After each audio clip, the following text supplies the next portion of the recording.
Muy buenos días, muy buenas tardes, muy buenas noches. Bienvenidos a un capítulo más de Brújula Paranormal 503, en donde somos un programa especializado que se dedica a estudiar y a darle explicación a esos fenómenos paranormales que nos encontramos rodeados en nuestro diario vivir, en nuestro día a día. Y para este capítulo número 4, he decidido poderles compartir las almas o los espíritus que regresan. Son las historias de los aparecidos. Luis es un hombre común. Perdió a su madre repentinamente. Días después comenzó a verla en sus sueños. Una noche, ella lo despierta de su profundo sueño en medio de un grito. «No tomes ese camino», exclamó. Al día siguiente, decidió cambiar su ruta habitual de trabajo, pero horas después descubrió que hubo un trágico accidente justo en el trayecto que él evitó. Fue advertido ¿acaso por su madre desde el más allá? ¿Pueden los espíritus manifestarse para protegernos? Hoy exploramos uno de los fenómenos más controversiales, las apariciones de nuestros seres queridos tras su partida.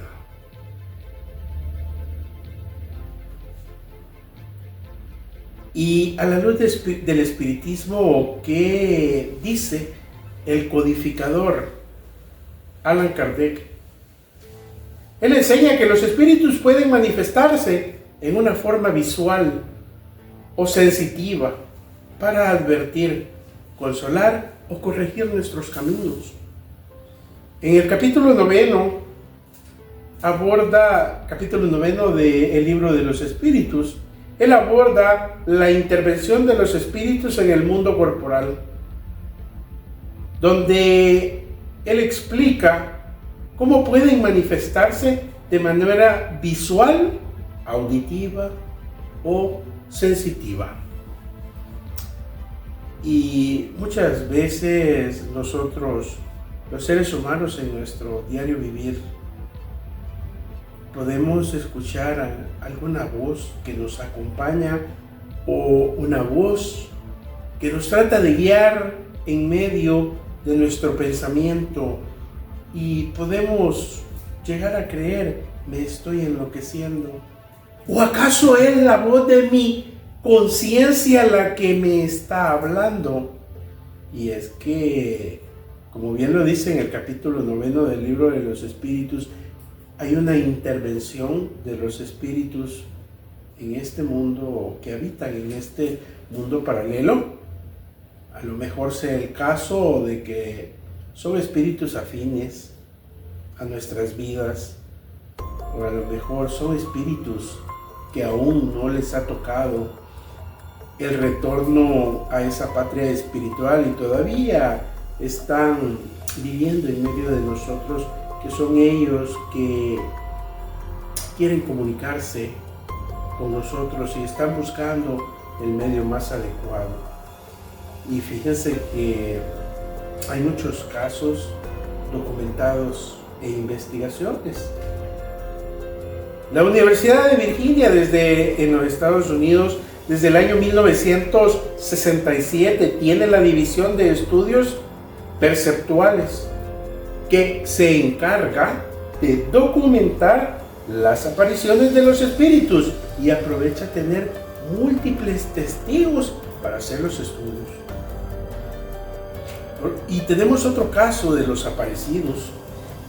Cuando el espíritu del Padre Pío reaparece en Inglaterra en el año 1971 y se le manifiesta a un niño que está en una etapa de leucemia bastante avanzada, y establece un diálogo con él.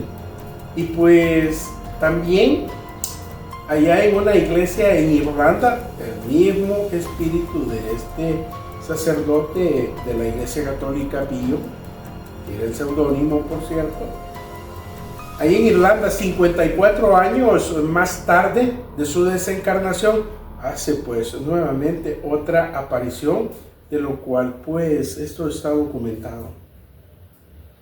Y también quiero traer otro ejemplo muy sonado, muy conocido dentro del espiritismo, que no es nada más ni nada menos que la visita en espíritu de la madre de uno de los criminólogos más famosos en su momento, que es el doctor Cesare Lombroso.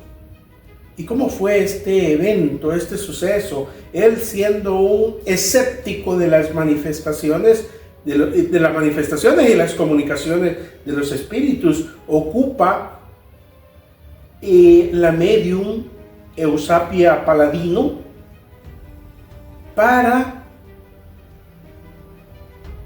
el espíritu de su madre demostrarle que hay vida después de esta vida material.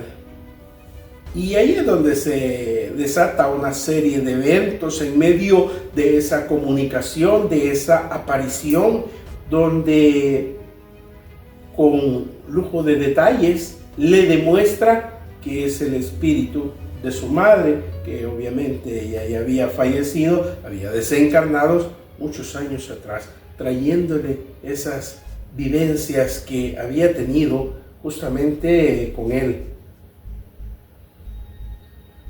Y aquí hay una parte que requiere análisis.